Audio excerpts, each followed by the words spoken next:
bet mašīna ir rektīgā slīpumā, ka napi dabūjām viņu te augšā. Tad nevajag akmeni pastumt apakšā? Vai mums mašīna neizripo?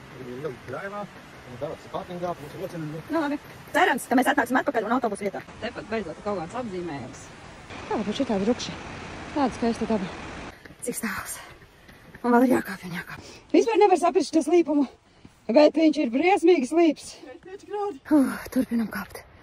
Jau drīz laikam būs gals. Un nu jau mēs esam uzkāpuši. Un ūdens kritumos tur var dzirdēt, un reku vēl viena govs vienkārši iet pa slīpumu. Izskatās, ka rekur ir zīmīte. Un jāiet mums ir te lejā. Riktīgi doli. Ir. Jē, tagad mana kārta. Esam veiksmīgi tikuši, bet te gan ir dols ceļš. Mēs vēl esam klāt. Cik skaisti.